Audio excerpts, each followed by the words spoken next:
The level on the door frame was still true. I know because I checked it myself, the way I check everything, slowly, twice, with the same small brass instrument my father gave me the summer I turned 19. 41 years in residential construction will do that to a man. You stop trusting what looks straight and start trusting what measures straight. I was standing in the unfinished mudroom of a bungalow on Penetang Street, a client's renovation I'd agreed to consult on as a favor, when my son-in-law's voice came back to me the way it always did in quiet moments. Not loud. Not dramatic. Just there, like a nail you missed on the first pass and found with your foot on the second. You've had a good run, Ray. But honestly? Nobody's hiring a 68-year-old project manager. Even a retired one. He'd said it at Easter. Sitting at my daughter's table in Guelph with a glass of Shiraz in his hand, smiling the way men smile when they believe the words they're saying are doing someone a favor. My name is Ray Callister. I spent 39 years building things in this province: schools, medical clinics, 2 community centers in Sudbury, 1 in Timmins, and enough single-family homes across Simcoe County that I stopped counting somewhere around year 20. I retired 14 months ago. Not because I had to. Because I wanted to see what it felt like to stop. It felt fine, mostly. Quiet in a way I hadn't expected to enjoy as much as I did. I put the level back in my canvas bag, thanked the homeowner, and drove north on Highway 400 toward my place in Midland. The bay was flat that afternoon, the kind of gray-green it gets in late October when the tourist boats are dry-docked and the marinas go quiet. I bought the house on Little Lake Drive 11 years ago, after Miriam died. It was a large, 3 bedrooms, a covered porch, a workshop in the detached garage that I'd insulated and wired myself. The neighbors to the left were a retired teacher and her husband. To the right, a young family from Barrie who came up on weekends. Nobody bothered anybody. It suited me. Inside, I put water on for coffee and opened the workshop door from the kitchen, a habit Miriam used to find baffling and endearing in equal measure. You can't drink coffee in the workshop, Ray. No, but I could look at it. There was something settling about a space where every tool was in its place and every surface meant something. On the workbench sat the cabinet I'd been building for 3 weeks. Quarter-sawn white oak, mortise and tenon joinery, traditional frame and panel construction. No one had ordered it. I was building it because I wanted to, because the grain in that particular piece of oak had caught me at the lumber yard in Barrie and I hadn't been able to walk away from it. When it was finished I'd probably give it to my daughter, Simone. Simone. I let myself think about her the way I always did in the workshop, carefully, the way you work around a knot in the wood. She was 36. Smart the way her mother had been smart, quietly, without making a performance of it. She'd studied environmental planning at Waterloo, worked for 6 years at a consulting firm in Kitchener, and then met Derek Holt at a conference in Ottawa and married him 2 years later in a small ceremony at a winery outside Niagara-on-the-Lake. I'd walked her down the aisle. I'd given the toast.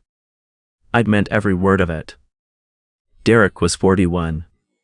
He managed commercial real estate acquisitions for a development group based in Toronto, the kind of work that involved a lot of lunches and a lot of language about leverage and market positioning.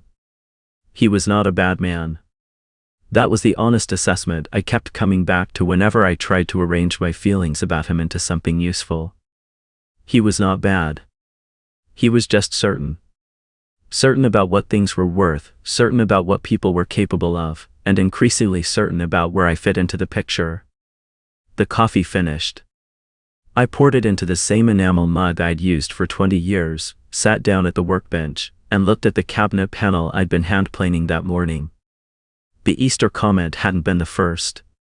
There had been others, spaced out over 2 years, each one delivered with the same careful casualness, as though Derek had chosen the words ahead of time but wanted them to sound unconsidered. At Simone's birthday the previous November, when I mentioned I'd been helping a former colleague review structural drawings for a project in Collingwood, Derek had nodded slowly. Volunteer work is important at this stage. Keeps the mind active. He turned to the table before I could respond. At Christmas, when my grandson Theo, 8 years old, serious in the way children are when they sense something they can't name, had told his father that Grandpa Ray had built the treehouse in the backyard, Derek had smiled and said, "Grandpa's handy." "That's useful." The word handy had landed with the precision of something thrown. I wasn't handy. I was licensed, bonded, and had carried $10 million in commercial liability insurance for 3 decades. I had overseen projects totaling more than $90 million in construction value. I had employed, at peak, 41 people. But I understood that none of that was visible to Derek, and I'd made peace with the idea that perhaps it didn't need to be. What I hadn't made peace with was what I'd seen in Simone's face each time it happened. Not agreement. Not defense. Something worse, a careful blankness, the expression of a woman who has decided that not reacting is easier than deciding what to do about it. I drank my coffee. Outside, a gust came off the bay and rattled the workshop window in its frame, an old single pane I kept meaning to replace. I made a note of it in the small notebook I kept on the bench for exactly that kind of thing. The call came at 7:14 that evening, while I was washing up after dinner. I remember the time because I'd just looked at the clock above the stove, calculating whether I had enough light left to do another pass on the cabinet panel before dark. It was Simone. Her voice was measured the way it always was when she was managing something. "Hey, Dad." "Hey, sweetheart. How are you?" "Good. We're good. Theo had a hockey thing today. He scored." "Did he?" "He did." A pause. "Dad, I was wondering if you could come down this weekend." "Saturday. Derek wanted to talk to you about something." I turned off the tap. "What kind of something?" "Just an idea he has. It's easier to explain in person." "Can you make it?" The workshop window rattled again. I looked at the clock. I thought about Derek's voice at Easter, about the careful smile, about the word handy. "Sure," I said. "I can be there by noon." "Great." Another pause, shorter this time. "Thanks, Dad." She hung up before I could ask her what the idea was, and I stood there with the dish towel in my hands for a moment, looking at the cabinet through the open workshop door. The grain in the white oak caught the light from the bench lamp the way it always did, clean and particular and entirely itself. I went back to the workbench. I picked up the hand plane. I worked for another hour, pulling steady passes along the face of the panel, and I told myself it was nothing. Just an idea Derek had. Men like Derek always had ideas. But I kept coming back to the way Simone had said Derek wanted to talk to you, not we want to talk to you, not I have something to ask, but Derek wanted, which meant the idea was his, which meant the call was hers, which meant she'd been asked to make it, which meant she'd agreed to. When I finally locked the workshop and went inside, I stood at the kitchen window for a minute looking out at the dark yard. The treehouse was invisible in the black, but I knew exactly where it was. I'd poured the footings myself. Pressure-treated 6x6s, galvanized hardware throughout, proper load calculations for 2 adults and 4 children, because Theo would have friends up there eventually and I wasn't going to build something that failed. I went to bed at 10. I lay in the dark for a long time, listening to the bay. Saturday was 4 days away. I've spent 40 years in this trade learning the difference between a problem that looks serious and a problem that actually is. The ones that look serious announce themselves, cracked foundations, failed welds, obvious errors you can point to and fix. The ones that actually are serious are quiet. They don't announce anything. They just wait for you to put weight on them. I wasn't sure yet which kind this was. But I knew Simone's voice. I'd known it for 36 years. And something in it, underneath the measured tone, underneath the hockey story and the careful thanks, something in it had been braced. Saturday came the way uncomfortable things do, too quickly and with too much good weather. The drive down from Midland takes about 90 minutes on a clear day, south on Highway 400 and then east through Barrie and down into Guelph. I'd made it dozens of times. I knew every rest stop, every stretch where the speed cameras sat, Every Tim Hortons where the coffee was reliably bad but the parking was easy. I pulled into Simone and Derek's driveway at 12:05.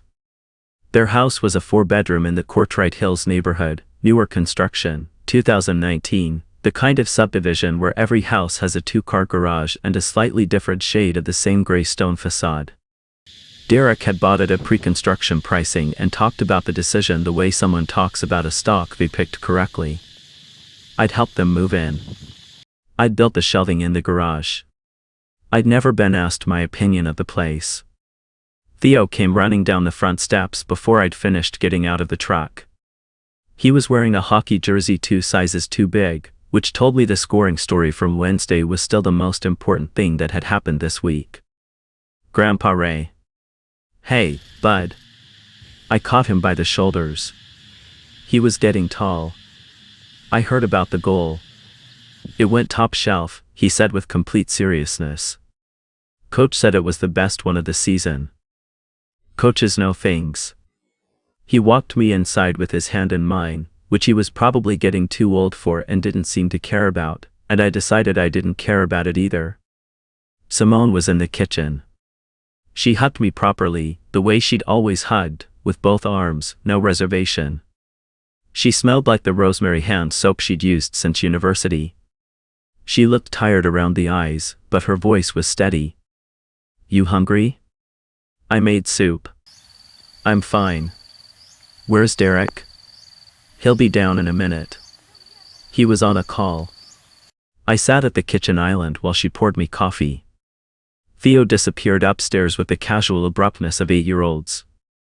Simone moved around the kitchen with the particular efficiency of someone who has been managing a household alone for most of the week, which, I suspected, she had been.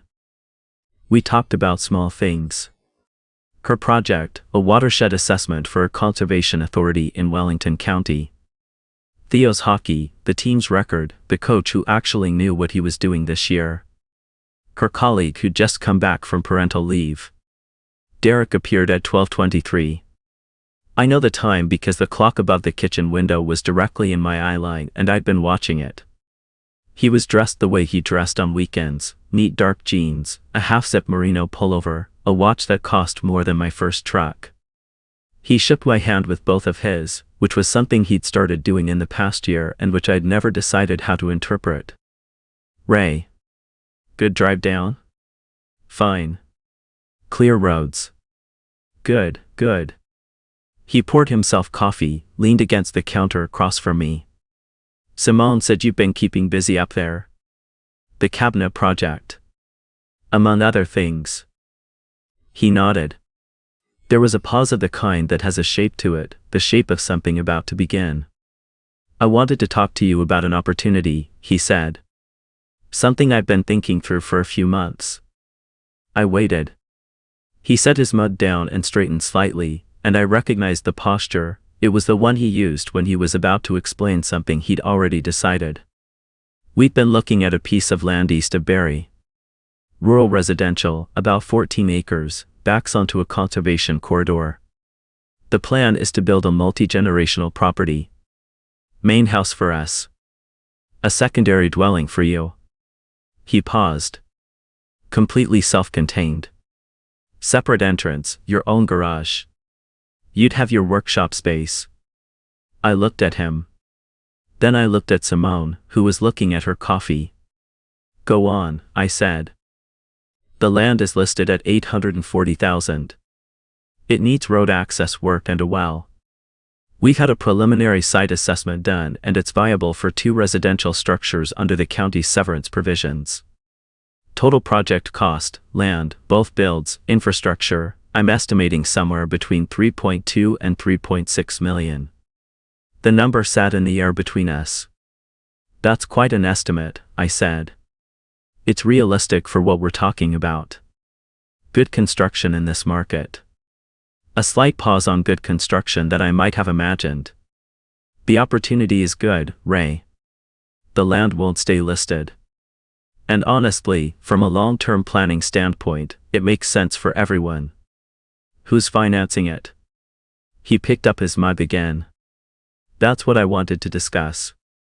We can carry the construction financing on our end. I've got relationships with 2 lenders. But the land acquisition needs to be clean.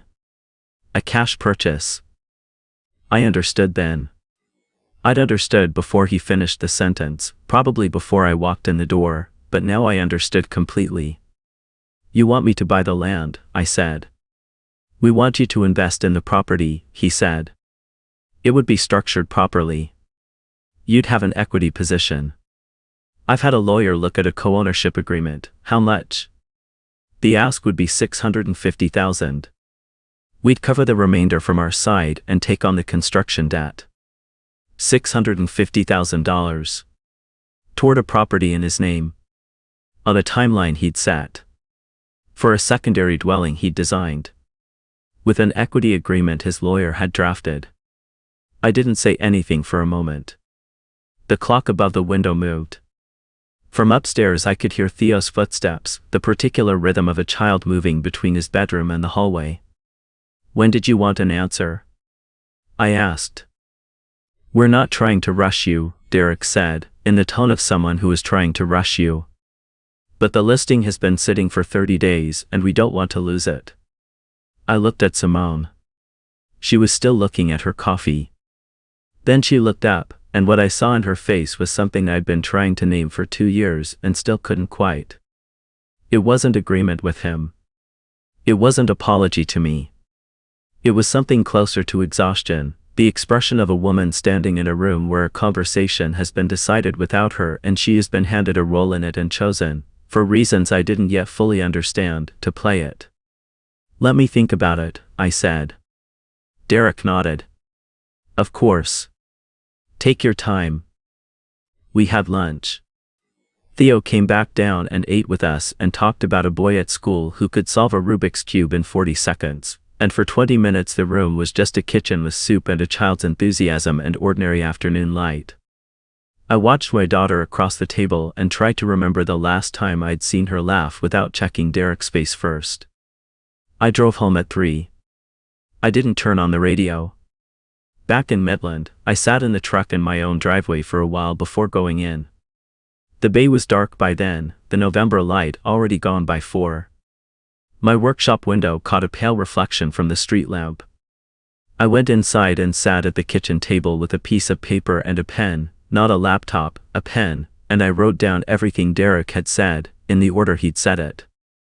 The numbers. The structure. The timeline. The phrase equity position. The phrase structured properly. The name of no specific lawyer. Then I sat back and looked at what I'd written. 41 years in construction teaches you to read a project before you touch it. You look at what the client is asking for, then you look at what they've done so far, then you look at what they haven't mentioned. The gap between those things is where the real project lives. Derek had done preliminary site assessment. He'd spoken to lenders. He'd had a lawyer review a co-ownership agreement. He'd identified the land, priced the build, structured the equity position. He had done all of this before making the phone call to Simone and asking her to invite me down. He hadn't consulted me on any of it. He'd consulted me on the check. I put the pen down and thought about Simone's face at that table. 2 days later she called me. Tuesday evening, 7 o'clock, Theo would be in bed.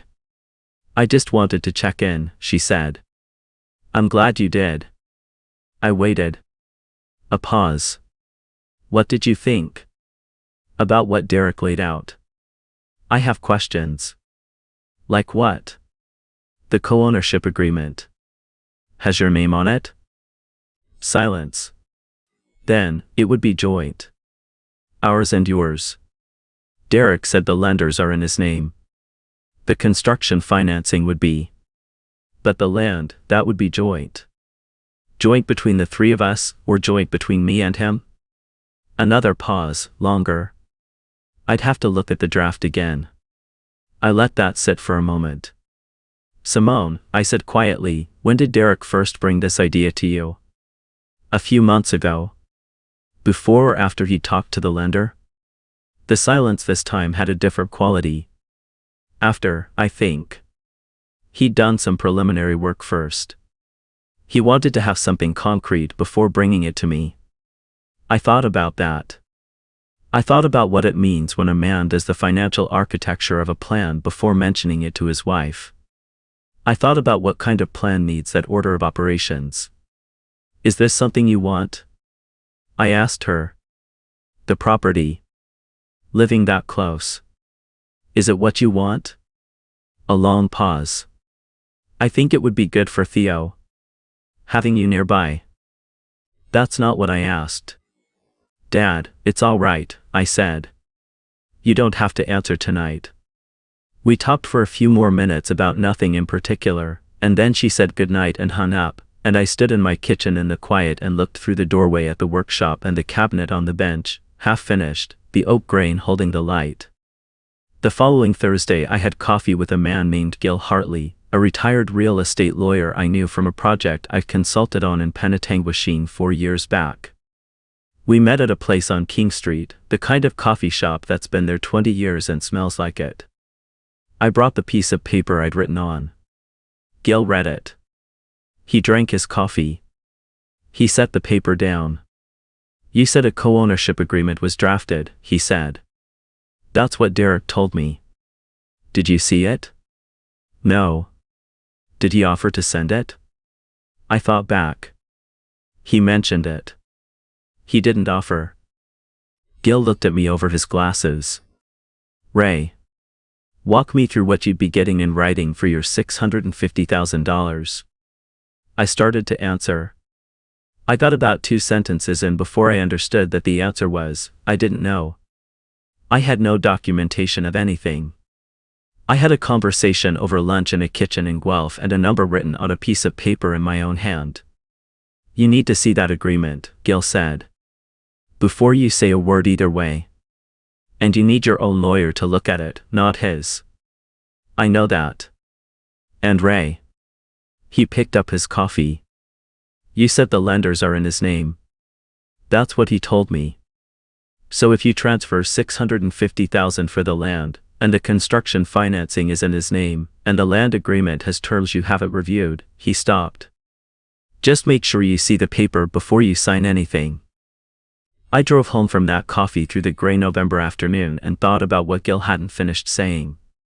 That weekend, Derek called me himself. Saturday morning, 10 o'clock.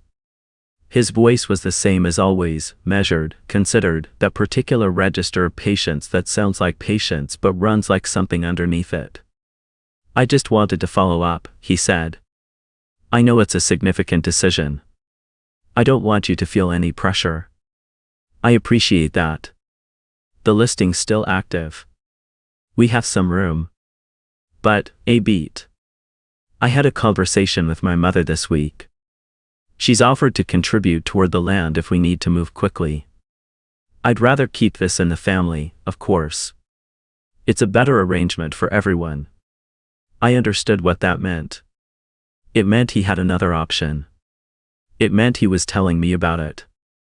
It meant the timeline that wasn't a timeline was now, in fact, a timeline. Derek, I said, send me the co-ownership agreement. A pause. Of course. I'll have my lawyer send it over Monday. Send it to me directly. I'll have someone look at it from my side. Another pause, fractionally longer. Absolutely. That makes complete sense. We said goodbye. I put the phone down on the kitchen table and looked at it. Monday came. No agreement arrived. Tuesday. Nothing. Wednesday evening, Simone called. Her voice was careful in a way that told me she hadn't known about the call Derek had made Saturday, or about his mother, or possibly about any of it. Dad, she said, and then she stopped. I'm here, sweetheart. He wants to move on the property by the end of the month. End of the month was 11 days away. Simone, I said. Has he shown you the co-ownership agreement? Silence. The draft his lawyer prepared, I said. Has he shown it to you? The silence stretched long enough that I had my answer before she gave it. He said it was still being finalized, she said quietly. I sat down in the kitchen chair. Through the workshop window I could see the cabinet, nearly done now, the oak panels fitted and glued, waiting only for the finishing work. "Dad," she said. Her voice had shifted, lost its careful management. She sounded younger suddenly, the way she'd sounded at 16 when something had frightened her and she was trying to decide whether to say so. He's been really focused on this. The last few weeks. It's important to him.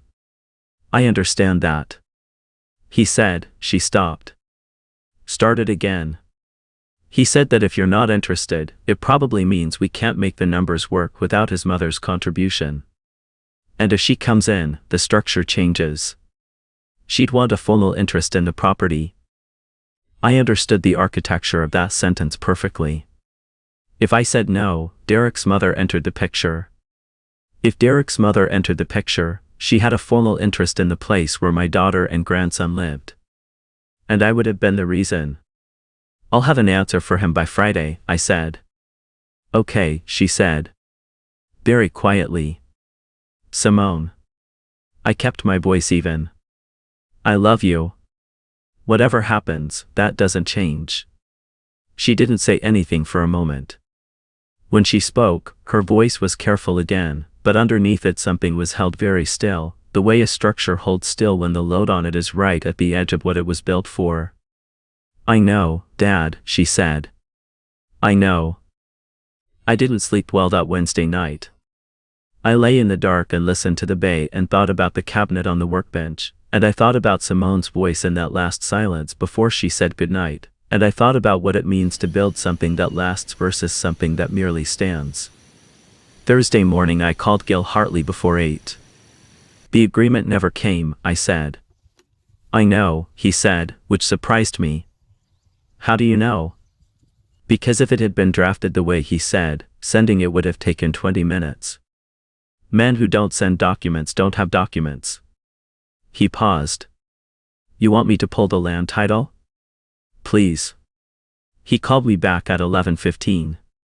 The 14-acre parcel east of Barrie was listed under a numbered company. The numbered company had been registered 8 months ago. The sole director was Derek Allen Holt. I sat with that for a moment. "He already owns the company," I said. "Incorporated it in March," Gil said. "The land purchase would go through the numbered company. Your $650,000 would be transferred to an entity he controls entirely. The co-ownership agreement, if it exists, would be between you and a corporation, not between you and him personally. And Simone. Simone's name is not on the incorporation documents." I thanked him. I put the phone down. I went out to the workshop and stood at the bench with my hands on the white oak cabinet for a long time, not working, just standing. The thing I kept coming back to wasn't the money. I'd built a company from a single crew truck and a used transit level in 1983 and sold it 39 years later for an amount I don't discuss at dinner tables, and the money was real, but it had never been the thing that mattered most. What mattered was what you built and whether it held. What I kept coming back to was Simone's voice saying he's been really focused on this. And the way she'd said it, not with pride, not with shared excitement, but with something careful and a little tired. The voice of a woman describing whether she hadn't chosen and couldn't stop. I made a decision then, standing in the workshop. Not about the money. About how to find out what I actually needed to know. Friday morning I drove to Guelph. I hadn't told Simone I was coming. I arrived at 9:45, which I knew from years of Saturday mornings was after Derek left for the office and before Theo's skating. I parked on the street, not the driveway. Simone opened the door and looked at me with an expression that moved through several things in quick succession: surprise, something like relief, something like fear of the relief. "Dad. I wasn't expecting, I know. Can I come in?" She stepped aside. We sat in the kitchen, the same chairs as last Saturday, the same clock above the window. She made coffee she didn't drink. I wrapped my hands around my mug and looked at my daughter. "I need to ask you something and I need you to tell me the truth," I said.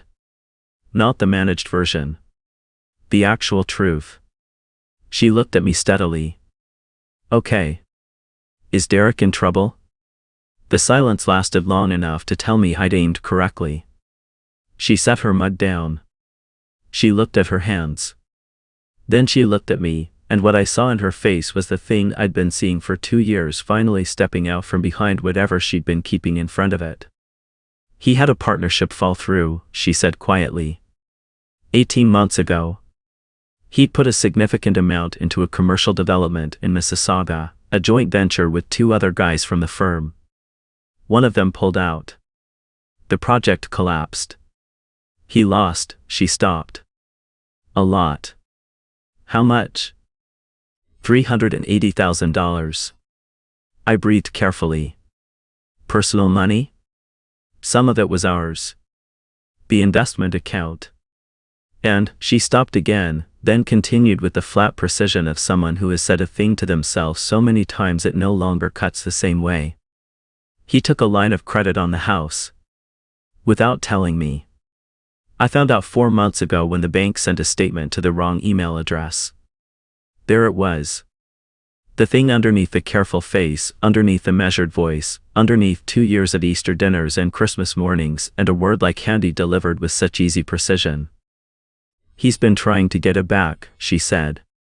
That's what this property is. That's what it's always been.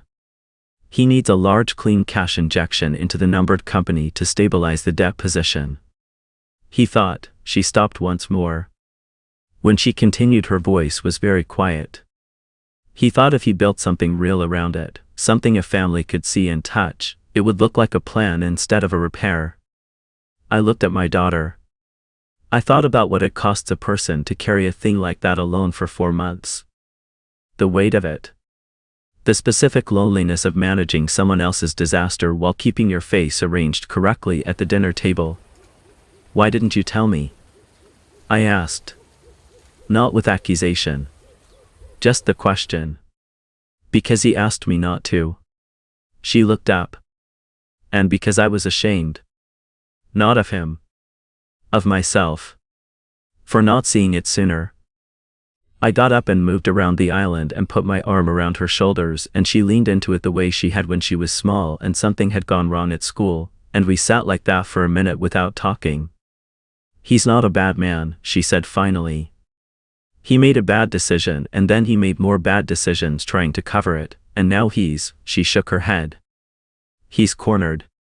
He's been cornered for 1.5 years and he hasn't known how to say it. I know, I said. And I did. I'd seen it in construction more times than I could count, the contractor who underbids a job and then starts making structural compromises to protect the margin. The decisions get smaller and more desperate, and each one commits you further to the ones before it, until one day you're standing in a building that looks finished from the outside and you know exactly which walls won't hold. What are you going to do? She asked. I thought about the level on the doorframe in Penetang. I thought about the difference between a problem that looks serious and one that actually is. I'm going to talk to him, I said. Tonight, if he's willing.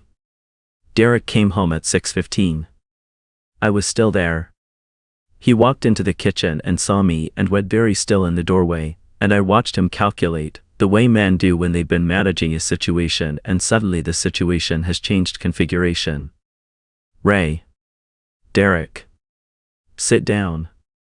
He sat. Simone sat beside him. I stayed standing, not for effect but because my back was better when I stood. I pulled the title on the buried property, I said. I know about the numbered company. I know your name is the only one on it. And Simone told me about Mississauga. He looked at Simone. Not angrily. Something more complicated than that. Something that had defeat in it, and underneath the defeat, something that might have been relief. He looked back at me. I was going to restructure properly. Once the capital was in, I was going to. I know what you were going to do, I said. I've seen it before. I pulled out the chair across from him and sat down. After all, I'm not here to take you apart, Derek. I'm here because my daughter is in this house and my grandson is upstairs, and whatever mess is underneath this, it's got all of your names on it now. So we're going to fix it the right way. He looked at the table. A muscle moved in his jaw. The line of credit on the house, I said. What's the balance? A pause. 240,000. And the other debt from the venture? I recovered some of it. The remaining exposure is about 160,000, spread across 2 positions. $400,000, roughly. Against a house in Guelph worth, in this market, considerably more. It was bad. It was not unsurvivable. Here's what I'm willing to do, I said. I will not invest in a numbered company. I will not transfer money toward a property structure to exclude my daughter. But I am willing to help you clear the line of credit against this house, on the condition that a family lawyer, not yours, one Simone chooses, draws up a proper agreement with her name on it. Joint title. Not 3 ways. 2. You and her. Derek stared at me. You'd do that. I'd do that for Simone and Theo. Not as an investment. As a father. I looked at him steadily. And in exchange, you're going to sit down with an actual financial advisor and build a real plan for the remaining exposure. Not another scheme to recover it. A real plan, with real numbers, that Simone is part of from the first conversation. The kitchen was quiet.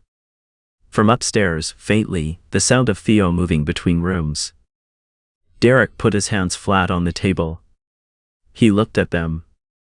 He was 41 years old and he looked, for the first time since I'd known him, like a man who had put something down. I didn't want you to think less of me, he said quietly.